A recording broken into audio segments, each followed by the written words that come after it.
Christmas. Where would we be without Call the Midwife at Christmas? And every year, it's a real challenge to provide something fresh, something new. But with 62 going into 63, there's something that obviously presented itself to us straight away. And that was something known in Britain as the Big Freeze.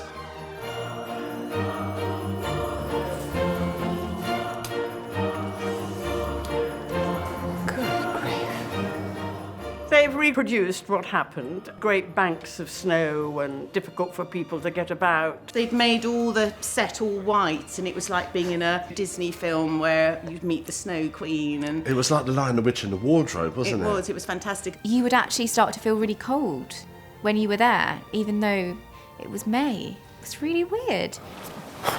It's Christmas, and, well, for us it's actually May, isn't it? It's the 3rd of May, as we're watching Call the Medwife. And we're all wrapped up nice and warm.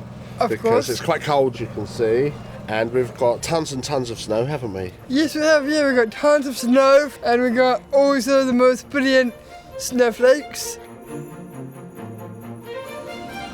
The snow on the ground is a pure cellulose product. It's not actually that deep in real life. We've got some structures underneath to try and pretend it's a lot deeper than it really is. And then the stuff falling over my head is dry foam, bubbles.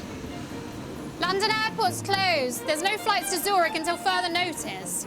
It was the coldest winter for apparently about 300 years. The snow started and the ice started and didn't go away right till the next spring. I remember the snowdrifts, 6-foot snowdrifts. I mean, the cars were buried, so that's what I remember, not being able to get to school. It was lovely. The lavatory is frozen. Emergency measures are required. The ice was on the inside of your house and all your plants died. And milk was frozen in the bottles. The silver tops were pushed off and you'd have like lolly sticks of milk. It was quite astonishing with icicles hanging off the roof, and it affected a lot of things. People's travel, the milk floats didn't arrive, electricity is cut off, people aren't getting heat at home, babies being born, again without electricity, all the problems that brings. That'll teach you to snub complimentary thermals. The whole of Britain was in a sort of lockdown, but somehow managing to carry on. It's the most brilliant setting for a Christmas special, and of course it creates problems for the medical services in public. I am going to my office to locate an alternative venue for our clinic this afternoon. For midwives out on the district, they would have had to have coped with huge snowfalls, deep snow, getting to homes that were underheated, frozen pipes in the homes, and just keeping babies warm at home would have been phenomenally difficult. There's one great scene when Trixie's trying to get to a patient and she's really struggling to get through this mountain of snow, and in the end she just gives up and throws her bike down and walks. So much easier.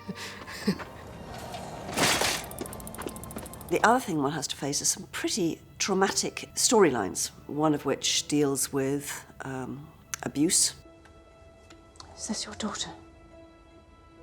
A pretty little thing. Anthea. I wish she wasn't. I used to think, if she was plain, would Percy have done what he did to her? It's only really, I feel, because of Heidi giving such a strong backstory for Sister Julienne, in knowing her absolute faith that would carry her through something like that. It would make one question, what people are about and how dark things can be. Valerie's storyline is that she's called out to deliver this baby in really very difficult, very freezing cold, snowy conditions, but in typical midwife fashion manages to do everything that she can do and make the most of what she's got around her. Warmth always eases pain. Something I enjoy about Call the Midwife is they are stories absolutely within the context of a particular year.